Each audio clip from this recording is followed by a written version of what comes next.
ទី4បាទ អូដល់កូនបង បាត់ទៅហើយអំបិលបាត់ទៅហើយអំបិល ធំប៉ុណ្ណាហើយអូរុនសួស្ដីពុកម៉ែបងប្អូនទាំងអស់គ្នាថ្ងៃនេះផងដែរខ្ញុំបានរៀបចេញពីផ្ទះពាក្យថាឲ្យយ៉ាងលយសង្ហាបាទមានសន្ទូចពីដើមមកដើម្បីទៅស្ទូចត្រីលេងហើយនឹងប្រូបរិយាកាសខ្លួនឯងម្ដងបាទហើយឥឡូវនេះបានចេញដំណើរទៅហើយបាទចេញពីផ្ទះរបស់ខ្ញុំបាទហើយទៅនេះគឺជាទៅទាំងស្ពាបដែលមេឃកំពុងភ្លៀងបាទហើយទៅនេះស្ទូចដឹងតែបានទេបងប្អូនចាំទស្សនាមើលទាំងអស់គ្នាបាទហើយឥឡូវនេះខ្ញុំកំពុងចេញទៅជិះម៉ូតូឆ្ងាយគូសំដែរបងប្អូនបាទចម្ងាយប្រហែលជាចូលបើចេះយើងគិតជាម៉ោងវាចូលកន្លះម៉ោងដែរបងប្អូនហ្នឹងហើយឥឡូវមេឃកំពុងភ្លៀងទៀតអត់ហ៊ានជិះលឿនទេបាទជិះមកមុំបាទហើយម៉ូតូក៏អត់ស្រួលដែរបាទជិះខិចខកបាទម៉ូតូអត់ទាន់បានធ្វើបានអីស្រួលអញ្ចឹងណាហ្នឹងឥឡូវនេះកំពុងជិះចេញដំណើរទៅចូលខេត្តបាទ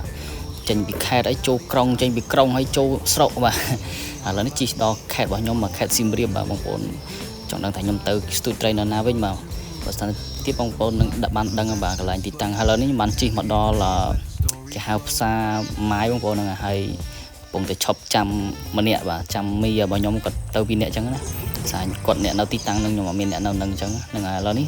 មកដល់ផ្លូវមួយផ្លូវបេតុងគេតែងហៅថាផ្លូវបេតុងទៅតំណប់78បងប្អូនហ្នឹងហើយផ្លូវគេទៅតំណប់ទៅអីចឹងណាទៅធ្វើស្រែទៅស្រូវអញ្ចឹងហើយឥឡូវនេះផ្លូវក៏ស្រួលខ្លាំងមែនទែនហើយមីរបស់ខ្ញុំគាត់ជិះទៅមុនហើយខ្ញុំក៏ជិះតាមពីក្រោយរ៉ែបាទហើយអីវ៉ាន់អីស្ពេញស្ពងមកច្រើនខ្លាំងមែនទែនមកសន្ទូចដងផងសន្ទូចនេះផងកាអីផងហើយបែអីវ៉ាន់ច្រើនគួរសមដែរក៏អត់បានថតពីផ្លូវដែលកាច់ចូលកាអីចឹងណាបើសិនជាបងប្អូនចង់ដឹងឲ្យបងប្អូនអាចចុះខមមិនហើយនឹងសួរខ្ញុំបានបាទហើយឥឡូវនេះខ្ញុំបាន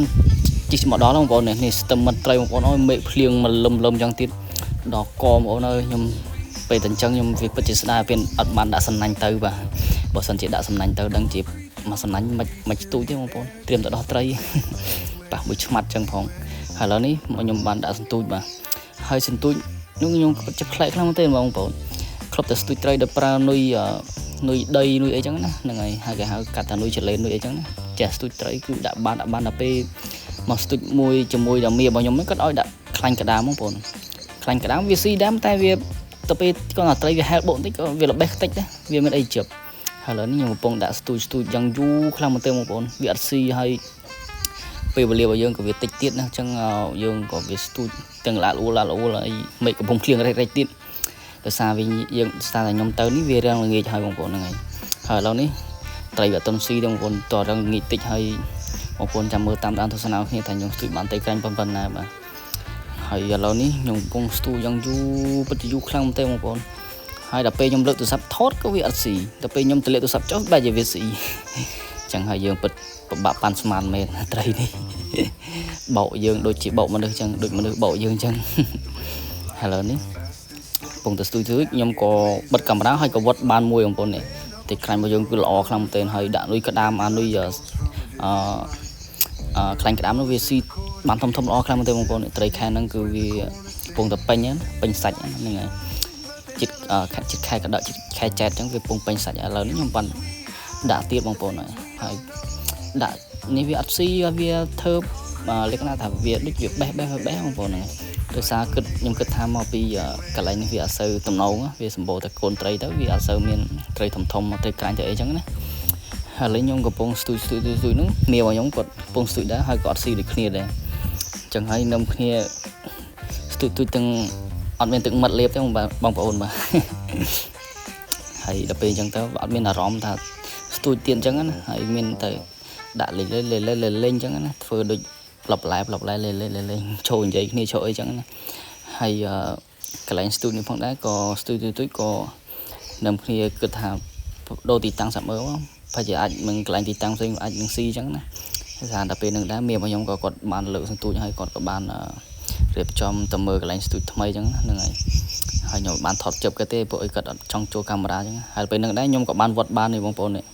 ពេលវត្តបានមីរបស់ខ្ញុំក៏ស្ទូចខាងនោះម្ដងអញ្ចឹងណាពេលនឹងដែរសាប់ទៅគាត់បានត្រីក្រាញ់ប៉ុណ្ណឹងហើយបងប្អូនដល់កូនបងចូលផាន់ប្រហែលជាបាត់ដៃពេលនឹងដែរក៏បានដឹងថាកន្លែងនឹងសម្បូរត្រីក្រាញ់ធំក៏បានដឹងគ្នាទៅស្ទូចកន្លែងនឹងទៅពេលស្ទូចមានតន់ណាបងប្អូនដោយសារមេវារងឹតដែរអញ្ចឹងក៏ពេលនឹងដែរក៏បានអញ្ចឹងល្ងិតតិចក៏